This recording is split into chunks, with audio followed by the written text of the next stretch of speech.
Okay, so to embroider you're going to need a few things, okay? Starting off with embroidery threads. Whatever colors you think are pretty or beautiful. Most people use shiny ones, and that's why they're embroidery thread. They're very, most of the time they're made out of rayon or whatever, or maybe polyester that's very shiny. So like this one here is a box of Gutermann thread, and I always buy things like this at Joann's when I can get them on sale or with coupon, because otherwise they cost a lot. But this is kind of all-purpose thread, but it's still very pretty. Let's say you just want to make like kitchen towels or something that doesn't require something shiny. You can definitely use something like this. These are all just different threads that I've bought here and there, wherever, and they're just pretty colors that I like. So mostly they're very bright colors. I don't know if you can see that, but they're all embroidery threads. So when you go to buy them, you'll see that they say embroidery thread. And then this one here is a whole pack of, let's see, 40 weight. And that's the other thing. There's different weights, but 40 weight is what you want, or something like that. By Sulky. Now, what I've read about reviews of this machine is that the Sulky thread does not work in there. People are like, it breaks all the time. It's always all kinds of stuff, all kinds of problems. So I don't know. I'll have to try it out. But Sulky is the best, so I don't see why that would happen. But this is a pretty cool kit because there's more spaces in the back for you to put more of your own. Plus, it came with a whole bunch of a variety of purples and green, every color in different shades, right? So you're going to need embroidery thread. You're going to need to pick what you're going to be doing. So, well, let's go before that. You're going to need stabilizer. Okay, this stabilizer I didn't have the wrapper for, but I believe it's Sulky brand. Really inexpensive, because this stuff you're just going to use it to stabilize your material and rip it off and throw it away. So, I mean, I bought this, I don't even know how long ago, and I still have quite a bit. So you're going to use this. This one's a heavier weight for something. Usually if you're using a heavier weight one, it's because you have to pick what weight you want to use depending on what material you're using to embroider on, okay? And I don't know too much about that, so I just have this thick one, and I have this water-soluble one, which is a lot thinner, and it's awesome. You can rip it off, and whatever's left, it'll just wash away. So it's really cool, but this one is more expensive. So this is Sulky water-soluble stabilizer. So you're gonna need that. You're gonna need a spray to adhere the stabilizer to your project. I forgot I brought this out here. I have quilt basting spray. They sell other sprays that are supposedly just for embroidery, but this works just fine, and I've had this forever, and it works awesome, and it washes away. This is by June Taylor. Kind of inexpensive if you find it like at Walmart or buy it on sale or whatever. I'm going to be using a diaper today, a baby diaper, to make a burp cloth with, which is what I love to do. Whenever I have a nice little gift I can give, I like to give these things with a baby's name on it or whatever, little picture and things like that. So that's what I'm using. These are just by Gerber. And then of course you're going to need to choose the hoop size for what you're doing. So I'm going to use a small hoop because why not, and the project isn't that big. It depends on your machine with the size of the hoops that you have, okay? So I have this one. This one's way too big, clearly, unless I really want to put something huge on it, but why would you do that on a burp cloth? So this one's there. And this guy is a continuous hoop is what it's called. So that as you're working on it, once you engaged it into your machine, you printed something up or you let it go, all you do is pop it open while it's still in the machine, and you can bring down your fabric and get it to where you want to go and continue doing either the same design or another design or whatever, but you do not have to remove the whole thing like you normally would. So this is a godsend. I love this. I'm looking forward to using this.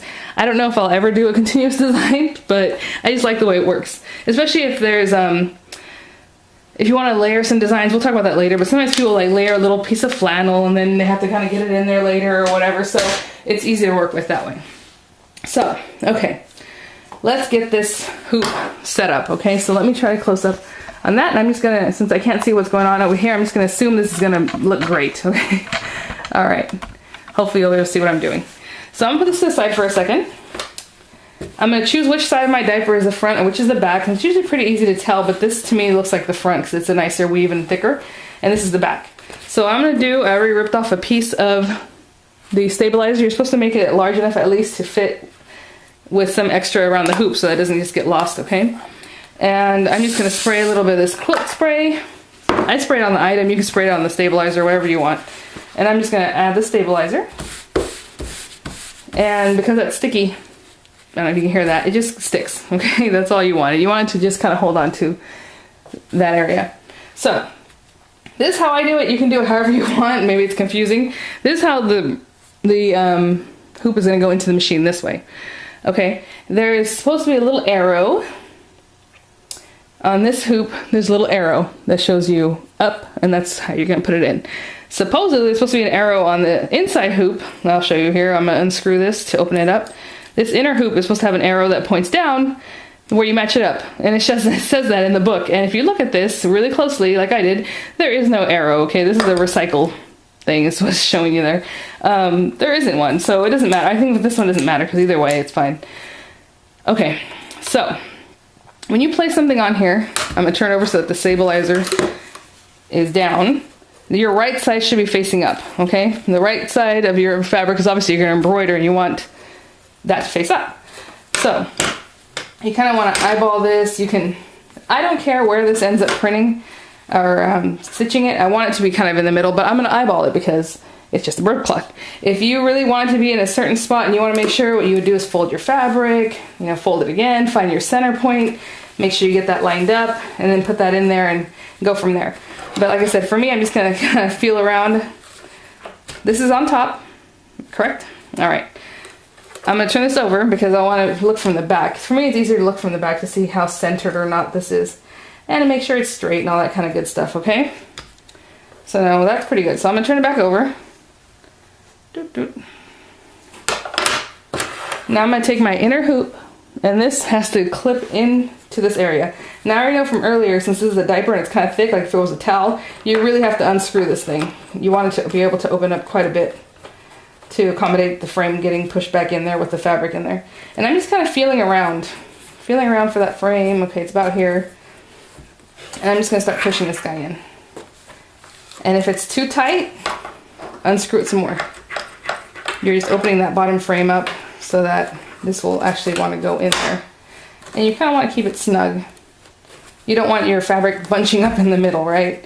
So you're kind of feeling around, making sure that this is nice and flat still. If it's not, give it a tug. I'm sorry if my hand was in the way or my arm, but you're going to give it a little tug. Push it down. And I like to work on a surface like a table, not just up in the air, because you want this to be flat. If your inside frame is pushing it way through, it's not going to work in the machine, you know? So you want that to be flat. That's pretty good. I think I'm kind of happy with that. It's a little bit off-centered, but it's a bird cloth and I'm not really gonna worry about that. If you notice it's off-centered, just kind of pop it up again and fix it, okay? So now I'm gonna tighten this up a little bit. And also because it's off-centered, I can move the image around on my, when we open up an image to use. So I'm tightening it back up. It says that basically when you're ready, you want it to sound kind of like a drum. You can hear that? All right, so we're good. So that guy's ready to go. All this is out of the way before I even put a color in my machine, because I'm not sure exactly what I want to do yet, right? So what I'm going to do is bring over my computer and start up the Futura app. So I'm just going to click on it right here.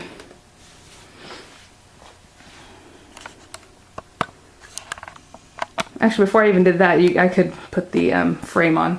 So it's open. I'm not going to use it quite yet. I'm going to close up on the frame so you guys can see how to insert. So anyway, I'm about 5 months pregnant, so I get out of breath and I forget things. So bear with me right now. I feel like, ooh, passing out. That's how much work this takes. Okay, so you see this little bar here? It has like a slidey area where it's going to slide in to this bar here. So what you're going to do is bring this, I'm going to bring the fabric up and under the presser foot, or the embroidery foot at this point. And as I'm bringing that in, I'm kind of keeping an eye for where this is coordinated to this guy. So I'm gonna kind of bring it, because it's just gonna fall into that carriage, okay? I'm already getting it in there. But by the time you get that in there, this embroidery foot is in the way. So what you wanna do is there's a little presser lifter here. You're gonna push it all the way up to the highest setting and use your pinky or another finger to push this forward. There's a little piece of metal that kind of sticks out that helps you push it forward. So as you're sliding this in, there's room and clearance for your frame to go in. You can let it go now. And then you're gonna hear it click once it gets past this little bar here. This is a release lever, this little lever here. So as I push it, it clicked in. So now we're ready to go. It's all ready, good to go. You have our bobbin in there, it's not a problem. This thing just changed in. Now see, because I clicked that in, my computer says, hoop is smaller than embroidery data. Attach appropriate hoop and restart. Please try to correct the problem to continue. That's why I should have put that on before I hooked up to the computer, okay? So that is different, but it's not really a problem. What you can say is continue, and then I'm gonna close these tips, close this thing here, And this is already showing me the square hoop, okay? I can see that. This is the smaller hoop. It has the longer one. It'll show you, according to what hoop you have on there, it'll tell you here. But I think there's a way, let me see where that is. Yes. Okay, so let me close up a little bit on the computer. Under Tools, the Tools tab up here, you can click on Tools, and then you can click on Select Hoop. And it's already set to small, so I don't know why this thing was like, oh, you're the wrong size. But I'm going to click it again just so it knows small. Yes, we want to work with the small hoop. Now we're going to be working on the computer solely right now to get our design ready. So I'm just solely going to be working on the computer. Hopefully I can sit down and do this because I'm getting tired. But this is where you're going to choose your design and start working, okay? So if you already have some designs that you purchase, like I like to purchase some online, you can pull it up and drop it in here, okay? But I'll show you really quickly how you can do that. You're gonna move over all the way over here to this little folder that looks like it's folder. Okay, so there's a new project that there's a folder. If you click on the folder, it's gonna bring up, you know, your options to what do you wanna find? It's always set to Futura Home Embroidery, okay, as far as the type of file. Now, if you already have some Futura files, cool, but if you don't, it's not going to find anything on your computer because there's nothing to find. So what I like to do is change that before I even start looking to any embroidery machine file, which is all at the bottom, all embroidery files. Otherwise, there's Husqvarna files, Tajima, whatever, all these different .so, .pes. .pes is very, if you go to buy a file, like when I buy from Juju Designs, I always do PES because I knew that was cool and you can use it for anything. But those are basically brother designs or whatever. So anyway, all embroidery files, I'm gonna click on that. And I have a disc in here that I had bought from, of items that I bought from Juju Designs, and I saved them on a disc just in case, you know, I'd like to back things up. So if you already had something that you, you know, wanted to buy or already had, you could just go in and pull those up, and let's say I wanted friendly flowers, okay? And I click on something and I see that, oh, it's so cute, it's this little bee. Okay, that's what I want to use. So I'm going to say okay, and it'll drop it in. Actually, I'll do it right now just to show you since we're already here. And as you hear, this thing's warming up because it's in there. And there she is, and she is precious, and I probably will use her because she's so cute. I'm not going to use it right now because if you don't have these, I want you to use something that you can see from here. So I'm going to go ahead and just delete that. Actually, let me see here. I'll just start a new project. How about that? So I'm going to click on new. So we're back at the same beginning, okay? So I'm going to design. So up here there's create tools, design tools, different things. So if I click on design, well, that's going to have embroidery settings. Sorry, create. So create will pull up the design library, which is what is already installed in your machine because of the Futura items that you already installed. I also have auto punch and hyperfont on here, which I don't know how to use. I don't want to use, but auto punch, basically if you have a picture or a photo art or clip art that you want to digitize, you can put it in there and it will digitize it for you, and then you can just use your company logo, make a Hello Kitty or whatever, which actually now that I think about it, I'm like, oh, I gotta make a Hello Kitty. So hopefully it's not that difficult to use, but there it is. So I'm gonna click on design library though at first, and it's gonna pull up all these images. Now these are for endless hoop, then they have some for large hoop. Sorry, for large hoop if you click on it, and I'm using a small hoop, so I'm gonna click on for small hoop, and these are the things that the machine already came with. And so I'm gonna pick one that I think is cute. The heart would be nice and simple, but let's try one that has at least a couple colors. These are kind of like embroidery, so it looks like it's just embroidery, which is really pretty. So let me scroll through here until I find something I like. I'm not gonna have you guys like waiting for me. Even though this isn't very baby girlish, I'm gonna pick this one here. They did have like a little trucks and cars and things like that for boys, but not too much for girls, but that's okay. So I'm gonna click on that, and I'm gonna say okay, and it's gonna drop it into my surface here. And it looks like this weird stitched kind of interesting look. But usually, and with the nicer ones, like my other little girl, you saw the little bee, she is dropped in with all her color. But basically for this one, I'm gonna click away from the screen, away from that area, and there it is. It drops in color. And down here it's showing you frames, and what these frames are is how it's going to stitch it. If you have a preference and you want to change it, I think you can change it, but I don't care. You can skip blocks. Let's say I only wanted the flowers, I didn't want these leaves. You can take those out, you can omit them before, there's lots of stuff that you can do. You can also resize your images, okay? So I don't want to do that, but if I did, where is it? I always forget where this is. Here we go, under design, it says change size.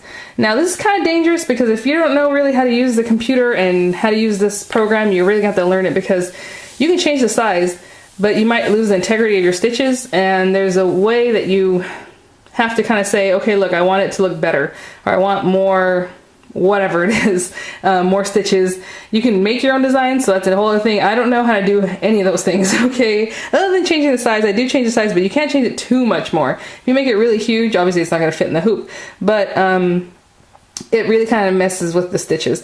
But if you did want to change it, you can click change size, and you can change it by percentage. You can change it by actually typing in what you want. Right now it's set at millimeters. I want it set at inches. You can also just change the grid to inches from the very beginning, and it'll always come up in inches, but I haven't done that yet. So it's one of the options at the very beginning. When you turn on your Futura software, it'll say millimeter or inches, and you can just pick their inches and it'll keep it at inches. So I just changed it to inches. So this is 3.15 inches by almost 3 inches, and that's fine. It's just gonna fit on this little burnt cloth, so that doesn't bother me at all. So that's what it was. But if you want to change it, you can go in and just change it, okay? And I'm just going to cancel that because I'm not changing the size. So we are ready to sew. If I knew her name and I wanted to add a font here, I can just go into press T for text right here. I'm just going to show you these things really quickly because why not? So T, and it's going to bring up your little font options. And let's say her name was, I don't know what, but I'm going to put Vianney because that's my name. And it brings it up. It's already typing it in here. There's a way here to select your font. And if you have hyperfont, then it's going to have lots and lots of options. But if you don't have hyperfont, it comes with block large. It still comes with quite a bit. Actually, it might have them because of hyperfont. I'm not sure. The CE100 only had 2. It had block large and I think something else. But it was only 2 of them. And they weren't very pretty. But see how it has different options and it shows you what they would look like. I know this is taking forever, guys, but once we get to the stitching, it's easy. So that'd be really cute. Actually, maybe I should write something else. Let's do, I'm gonna type in baby girl and get that baby girl, and I chose kids as the font, which is kind of cute. It's kind of fun. Maybe something nicer would be cute with this design since it's so flowery, but that's okay. Now, if you want to move this, because obviously it's right here, I don't like it, you can just grab it and move it wherever you want. This is kind of awkward. That'd be a weird space. I really want it to kind of go in here. So I'm going to curve it a little bit, okay? So this is a little bit more, not as basic as I thought we were going to be, but that's okay. See this line? It looks like a square block, rectangular. It's a frame. We don't want that. I want it to be curved a little bit. So there's different ways you can do that. I'm going to try this circle and see what happens. Yeah, that's what I thought. So when I clicked on that circle, it made it really round. So what I'm going to do is grab it. Oh, no, that's not what I want, people. Let me let go of my text.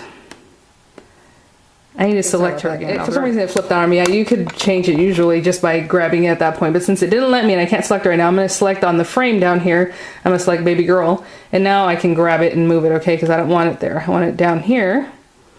And then I want to kind of turn it a little bit, right? So let me grab this corner and start rotating it so it fits kind of under this area here. That might be good. Yeah, that's good. Okay, I like it there. So hopefully, let's see if it takes it. There we go. So I just clicked away and it said that's fine. I do not know where this red frame here came from, so I'm gonna have to figure this out. So give me a second. Color options that they showed on here. So I'm gonna use something similar. I have some pink and red that are kind of almost very close in shades, but one's sulky and one's gutterman, so we'll see what happens. And then I chose some green and some blue for the leaves because that's kind of what they did here. I think that looks cute. And then baby girl, I think I will do in red. Why not? So, when I go to see how it's going to submit it to the machine, what I'm going to see is the first frame is down here, and it is actually the blue portions. So the leaves that are blue, that little blue area. So I'm going to get my blue ready, and I'm just going to open it up. And sometimes on the bigger spools of thread is what I've seen that you need to use that little net. So let me grab my little net. And there are 2 different sizes of net, so depending on how large your spool is, but anyhow. So I'm gonna take this net. I know it's hard to see with the computer behind me, but there it is. And I'm going to place it right on the very top of our machine, and we're going to get this thing going. So again, put it right where the spool holder is. I'm gonna take that little cap, put that cap on, and I'm just gonna move this out of the way a little bit. To get this thing threaded, the presser foot has to be up, and it was already up anyway from when we put our our hoop in, but just in case yours is down, make sure it is up, and make sure that your needle is at the highest position, which it should be normally. So you're just going to turn the this here, oh gosh, I always forget the name of this thing, but anyways, turn it to lift up or down the needle there, your little wheel. And this is kind of the same as we did with the bobbin. You're going to bring it over, bring it into this hook. There's a big silver hook back around this plastic area, pushing all the way down. You're going to bring it all the way down. And it says it has Swift Smart, and Swift Smart is actually pretty cool. So, and it's going to be hard to see, so I'm not really going to harp on that too much, but you're going to bring it down. That's it. That's all you're doing as far as this. You're going to put it through that one silver guide, bring it straight down. Now, there's a little curlicue thing right here. You're going to bring it behind the curlicue and into it. It's going to hold it. It's kind of a little area. Then there's these two hooks right here, and it's hard to see at this angle probably, but there's two hooks. You're going to let it go under both hooks. They're right side by side, so it's not like it's going to get in your way somehow. And then from there, you're going to bring it up to the side of your machine. On the very side, there's this big white piece of plastic that goes across the whole machine. You're going to bring it through that and just let it cut off. It'll cut it for you. Okay? So there it is. That is going to be your smart threading system. And now all I got to do is bring it a little bit closer. There's this tab on the very side right here. And when I push that tab down, it is going to thread it. So I'm just going to push it down, and it's already threaded, guys. I know it's hard to see, it's thread. So from the back though, it makes a little loop. And I'm going to pull the little loop through with my scissors just to get that going. And you're going to want a good amount of thread, okay? So if you let it cut off, because it cuts off on the side of the machine, that little amount of thread is not going to do it for you. You have to really pull at least a good 8 to 9 inches of thread that you're going to hold on to before your image starts going. So now I'm going to drop my embroidery foot. So we're going to put that in position. Everything's good to go. Whenever I bring the thread out, it's coming out the back of the needle. I kind of tuck that towards the back. So now, after all this, we're going to get to start stitching, okay? And, oh goodness, let me fix my tripod here. It's going to be kind of a challenge to show you guys, because I want to show you what I'm going to do over here on the machine while I'm showing you here. So, at the very top, there's a little picture of a sewing machine, okay? That's when you're ready to go, that's what you're going to click. So you click on that, and then that first block comes up, what they call a block. So that's the first thing you're going to be sewing. There's the words that say send block. There's like arrows. The arrows will let you skip this block. If you don't want to do that, you want to go to the next thing, just skip it. It'll go to the next block, okay? Which in this case is the rest of the leaves. But I do want to use the blue leaves. And, you know, there's send design, I'm not sure, trace design, there's monochrome, speed limiter, based in hoop. There's lots of different options here that I don't even know what that means. And the old machine, when you would send the block, it says, do you want to optimize it for speed? And I would say no, because it would make it less, the stitches were less dense, okay? So this one doesn't say that, it just does it. So here we go. So I'm going to press send block, and then the machine's going to kind of wake up. It's going to be hard for you guys to see, but I'll click send block. And the machine should have done something, but I guess that's where it's going to start. Usually what happens when you click send block, it goes to the position that it's going to start at, but the position it's going to start at is up here. So let me click that again though, just to make sure that, yeah. Okay, that must be it. So it doesn't have to move. All right, pretty cool. Usually it'll kind of and moves around. So I'm going to hold on to this thread, and as we do that, I'm just going to press start over here. So I'm holding onto the thread to keep it out so it doesn't get trapped up into the thing. I'm going to press start. And it brings the thread in and it starts doing what it's supposed to do. Usually you want to get the thread out of the way.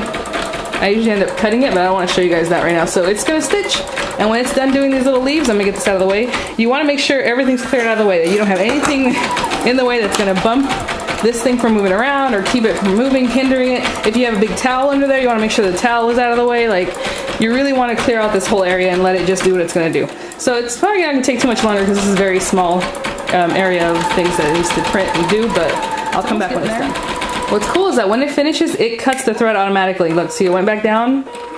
It's acting kind of quiet. It cuts Well, it did on that one. It cut the thread. Right now, for some reason, it doesn't look like it's cutting the thread. But anyhow, of course, I said that too soon, right? It normally cut it for me. I don't know why this one decided not to, but I'm going to go ahead and cut it then. Let me see. Yeah, that's weird. Okay. And then that's it. We're done with that blue thread. So what I'm going to do is lift up the presser foot, take my blue thread out. Oops, I just lost my little cap. And I'm going to switch to the next one, which if I say to go to the next block, you have to actually click for the arrows. It's going to be the green leaves. So now I'm going to get my green out, and I'm going to put the sleeve on it, and again, put it right back into my machine, and I'll be back when I thread it. And again, I'm going to click the word send block. And okay, engaged. This time it had to move, right? Because it's going to start in a different spot than where the needle was. And now again, I'm going to hold onto my string towards the back, just to make sure that it doesn't, if it only has like 2 or 3 inches, because I know sometimes we want to be tight on our string, it sucks it up and then it loses it. So you have to redo everything. So you might as well let it have the 8 or 9 inches of string, thread, let it go, and press start. I'm holding it down still. It brings it closer to the machine. And sometimes, depending on what you're doing, you can just go ahead and snip that. So now it's out of the way. This is going to be a while because this one does have quite a bit of detail to it. And so I'm just going to keep doing the same thing, guys. I'm not going to bore you with every single time I switch out the color, but after this is done, it's going to stop. I'm going to take out that thread, put in the new color thread, send it to go, and our images will be done. So I'll come back when I'm all done. All done, and when it finishes, it goes right back to just the same screen that you had up. Now, remember when I got rid of that little thing, I said, what is this, little C or something, and I deleted it? I should have thought about it. When I typed in the words baby girl, it was still in red, so it brought whatever the last thing it was going to do in red, and it attached it to the baby girl. So when I switched it around, it moved it into this area or whatever, and then I went and deleted it. So all I did was, when it went back to here, I just used my options, just like on any Microsoft Word or whatever you got, to undo. Okay? So what I'm going to do is press undo, because as you can see, and I should have thought about it, because it's not just going to pop things up that weren't there. It's right here, baby girl, and then it has that little weird C that's actually a part of the flower petal, the last red part. So if I click undo, I'm going to undo it into the point where it gets it back to where it should be, right? And it's going to add it back. So that's when I typed in the words baby girl. I'm still going to go backwards one more. And so there's that little piece of C, and it is correct where it should be. For whatever reason, it's on its own, because it's a different layer. They did the, the pink flowers, and you come in and do the red flowers, you're going to do another pink one on top of this red one, and then the last layer to accent that little piece of pink is this little red, right? So to fix that, and I just want to show you guys, because this is how we learn, I'm going to go ahead and press the sewing machine again, that sewing machine icon, meaning to transmit it to the machine, and if you just leave it there, it says transmit to machine. So I'm going to press that. And I'm going to skip all the blocks that I do not want, which are all of them, up until the very last one. And I haven't unhooped my project or anything, so it's still going to be there. It's the same exact spot. I'm just going to skip that, skip that, skip that, skip that. And here's the last bit. That's what I want. So I'm going to press, send block, and the machine moved to where it needs to be. I'm just going to move this out of the way so you can see. And I already have the red in there anyway. And I also want to show you that it is cutting the thread. I guess when I first told you, oh, it's going to cut the thread, and it didn't. It did. It just was like in the fabric, so it seemed like it was still attached. But if I just pulled it, it came off real easy. So it's been cutting the thread after every color, so that's good. It automatically cuts the bobbin and the thread you're using, which is crazy. It's really, really cool. So I'm going to hold this back again, the red thread that's out here. Everything's good. I'm going to press start, and it's going to add that little red piece back in exactly where it should be, and no harm, no foul, but I should have thought about that. So anyway, if you want to change that next time and you're going to type in something, use a different color, change the font color. You can do that as you're typing, and then it won't be a problem. So yeah, I think it's going to be done pretty quick here, because it was only that little piece. Yep, there it goes. There, it's going to cut the thread right there when it goes back in. And now it still looks like the thread is still attached, but if you go to cut it, or to do anything to it, I can just pull it. It's already cut. So that's it, guys. For me, that's it. So obviously everything's done here, and all you gotta do now is unhoop it. Now it's up to you if you want to turn this off or whatever. I'm just gonna push to the side for now. I'm all done. So what I'm going to do is take my beautiful project. I love that baby girl. It's very, the flowers are very Oh, I always forget that lady's name. She has a certain style that's like this with all the kind of country. Oh, I'm so sorry, I kicked the tripod. Okay, so release right here, press it backwards, and it will let you release it. Now, the machine is telling me, hey, you released your, you know, whatever to continue, and that's fine because I'm done, so it doesn't even matter. I guess I could have closed out that part of it. But anyway, I'm going to pull it out, and you don't have to hold it the whole time. And then you can bring up your presser foot, and since it cuts the thread, we're good here, and the back is already cut. In the old machines, you would pull it, and you still have to cut your bobbin thread. So, last little things you got to do. Clean up all these little threads in the back, just cut them off, snip, snip, snip, wherever you need to snip these extra threads. In the front, they do a really good job, this Futura machine does, of not having too many extra threads, but there are some, so you just cut them. You cut them where they're coming from and where it ends, okay? So there's just very little ones. I'm just gonna go in and snip them after I'm done here. Only the ones that are really, like, obviously sticking out. To me, like this one right here, I'm gonna leave it alone, because why not? Okay, so that's it. We're gonna unhoop it. This took about 25 minutes, I want to say, from start to finish, as far as changing out the colors and everything. Look at that. Oh my goodness, that is so gorgeous. So what I think I'm going to do, oh, the last thing you want to do is rip this stuff off. That stabilizing thread, it's like this weird fabric. You can just pull it and it rips right off. Okay, and if you want to recycle some of it, you could, you know, rip it less, a little bit nicer than I did, and you can reuse the pieces that are still pretty good chunks. And there's gonna be some stuck in here, and you're just gonna kind of go in there and pick those out. Okay, that's what's nice about the water soluble one. You don't have to do that. You can just rip off what's extra, and then all these little middle pieces will come off on their own when you wash it. But I think what I'm gonna do to show you how to use just the regular sewing functions is make this into a nicer burp cloth, like add some ribbon or something and maybe some flannel, I don't know, we'll see. So hope you guys like this tutorial. If you have any questions, please ask. I'm not a huge guru on this. I don't know about resizing a lot of things. I'll keep practicing, and if I find something out, I'll let you know. But for this tutorial, it was just the basic functions of what the embroidery machine does, and this is gorgeous. I'm really happy with this. So thanks for watching, and I'll see you at the next one. Bye now.